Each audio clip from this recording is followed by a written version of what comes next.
it just, all right, you ready? Sex, sex, sex. These words and thoughts, whether we want to acknowledge it or not, are on the minds of teenagers everywhere. Raising teenagers is difficult.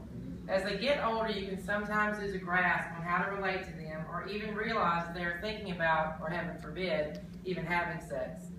We will discuss whether sex education should be taught in schools and what are the advantages and disadvantages. With having been a teacher and now pursuing a degree in nursing, I've seen a definite need for more sex education in schools.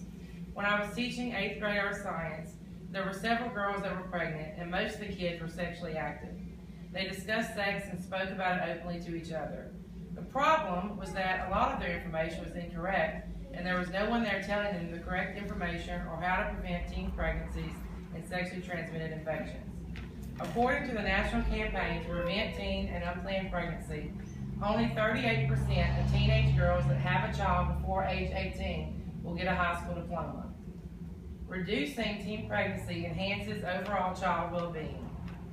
Teen mothers are nearly twice as likely to forego prenatal care in the first trimester compared to older mothers.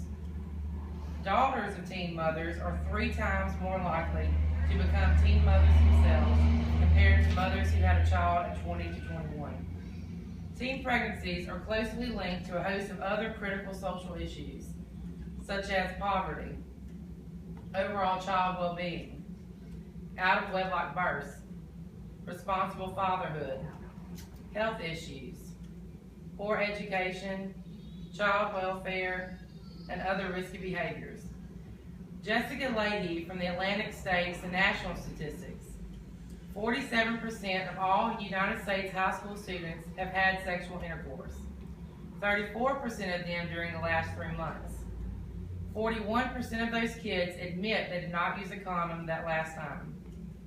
American adolescents account for nearly half of the 19 million new cases of sexually transmitted infections each year, when they only make up 1/4 of the nation's sexually active people.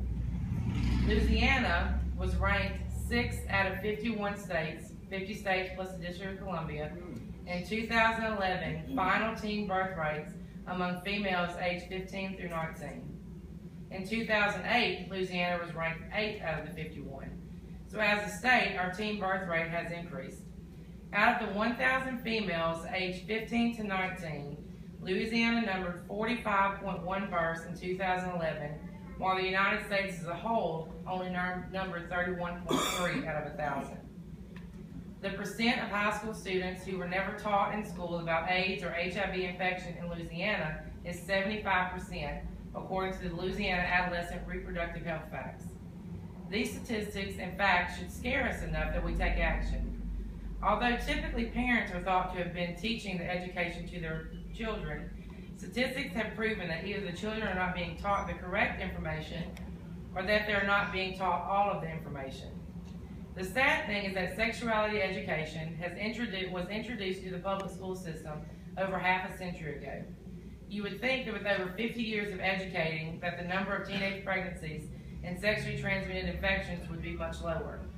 The Division of Adolescent Health and Medicine states that the content of sexuality education has shifted in recent years to include more abstinence-only education, due in large part to the 1998 Social Security Act that provided $50 million in annual grants for these programs.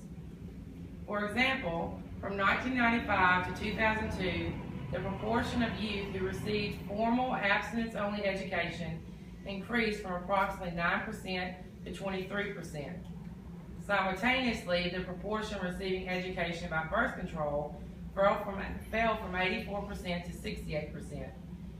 The problem with abstinence-only education is that it is unrealistic to assume that teenagers will simply not have sex because you don't want them to. It, however, is proven that comprehensive sexuality education programs can delay sexual activity and improve condom and contraceptive use among those who are sexually active.